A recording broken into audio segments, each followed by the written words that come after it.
This video is brought to you by the Glasgow University Charity Fashion Show. This year we're raising money for Refuweegee, a brilliant charity based here in Glasgow, who aim to welcome and integrate new refugees into the city. If you want to find out more or donate, be sure to click the link in the description and it will give you all the information you need. What's everyone saying? It's your boy Someone was back again. I'm here today just 14 miles east of Glasgow in Cumbernauld, and in today's video I'm going to be having a look at one of the United Kingdom's new towns. Having a look, exploring, and you're going to be joining me. Cumbernauld is one of the UK's many and one of Scotland's 5 existing new towns. It is located 14 kilometres to the east of Glasgow, the largest city in Scotland. The town is well connected within the central belt by rail and road. There's 3 railway stations, an extensive bus network operated by First, Stagecoach and a number of independent operators, and a vast road network. This urban setup presented by new towns historically came about following World War II and the need to accommodate rising populations and congestion in inner city settings. A number of notable settlements in the UK are actually new towns. Examples include Milton Keynes, Northampton, East Kilbride and Derry Londonderry. In England, settlements were designated new towns in 3 waves, following the 1946 New Towns Act, in 1961 to 1964, and 1967 to 1970. Scotland's designations were implemented in a similar time frame to England. The New Towns Act of 1946 basically gave the government powers to designate land for new town development. Many of the first batch of new towns aimed to provide relief to housing stock in London, with Stevenage in Hertfordshire being the first to be created. The Act was influenced by the ideas of 19th century urban planner Ebenezer Howard, who overlooked the development of the Garden City movement, which aimed to mix the benefits of urban living with those of rural living, whilst avoiding the negatives of both. Examples include Welwyn Garden City, Letchworth Garden City, and Ebbsfleet. Ebenezer's ideas filtered into the list of recommendations by the Reith Commission of 1945, which stated that new towns should be located sufficiently far from their mother city, at least 40 kilometres from London and 20 kilometres from other metropolises. They should target a population of 20,000 to 60,000 inhabitants. They should feature predominantly single-family housing, albeit with much lower density rates.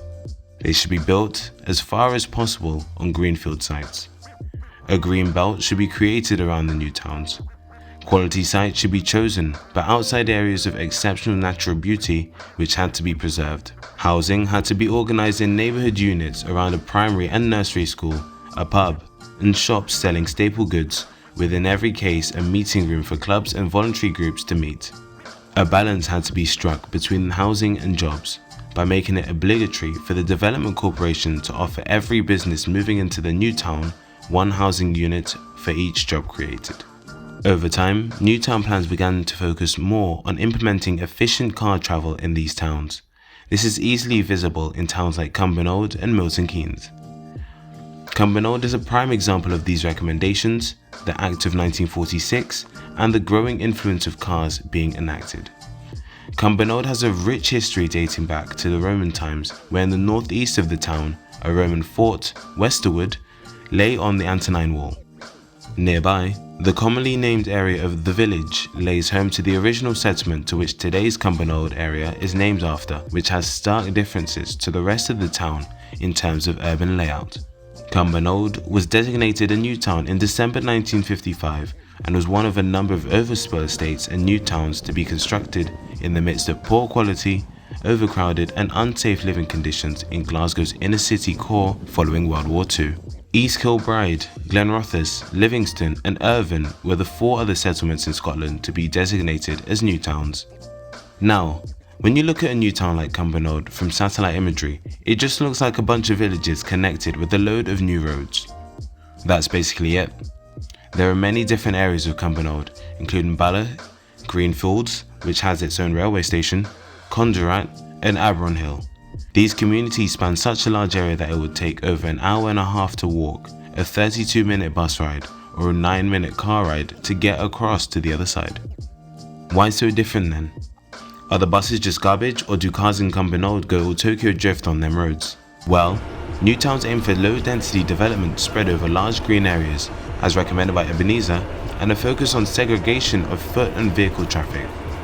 In turn, this meant that car travel was formed to be the new normal, a sight seen across the country in the post-war period. Cumbernauld is weird in how each of the satellite communities are connected well with a vast road network. Let's just say these roads are definitely capable of high capacity travel. They give me countryside road vibes mixed with a bit of suburban expressway. In some areas, the roads lack pavements, so you have to use a bridge or go through a dingy underpass when you could easily run across the road. Maybe when the roads were built in the 60s, the underpass was seen as futuristic and sleek, but I hate to pass under these at night time. Saying that, there are some nicely decorated underpasses, notably under much larger and wider roads. In terms of public transport, Cumbernauld is served by a number of railway stations.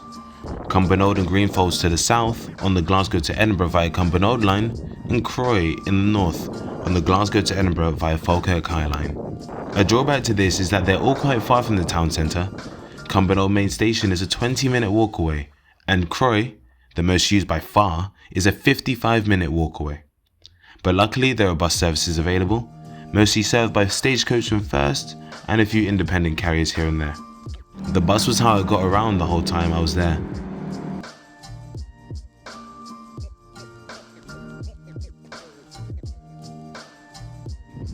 These paths are a local's best friend because a lot of them are shortcuts that save a lot of travel time when walking.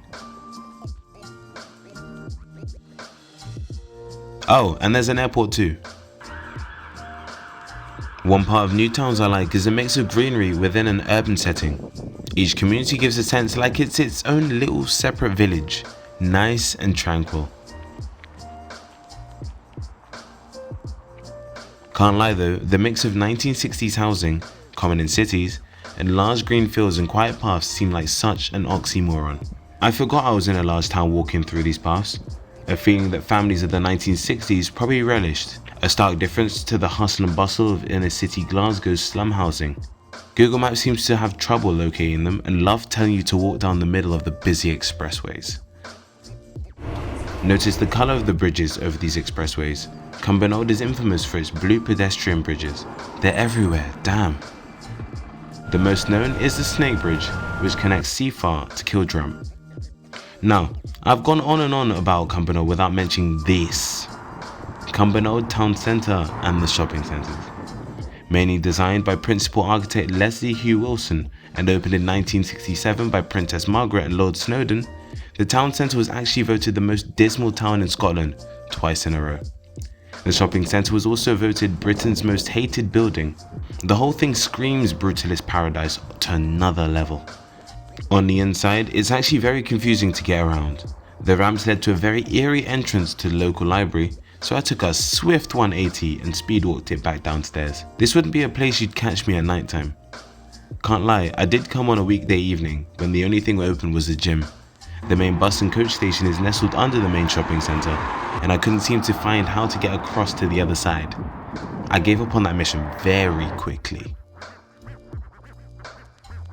Next door is the newer Antonine Centre, which makes reference to the Antonine Wall mentioned earlier. The centre opened in 2007 on the site of a demolished section of the town centre. It was closed at the time I arrived there, but it seems as if it adds a wide range of shopping opportunities into Cumbernauld town centre. There was also a chunky Tesco next door, so I figured I'd grab a water and support the local economy. After this, I thought it'd be a good idea to yeet myself on the next bus back to Glasgow, because I can't lie, I was trying to get on the sesh later on. I hope you enjoyed the video. If you want to find out more about Cumbernauld, I've left some links in the description for some lovely reading time.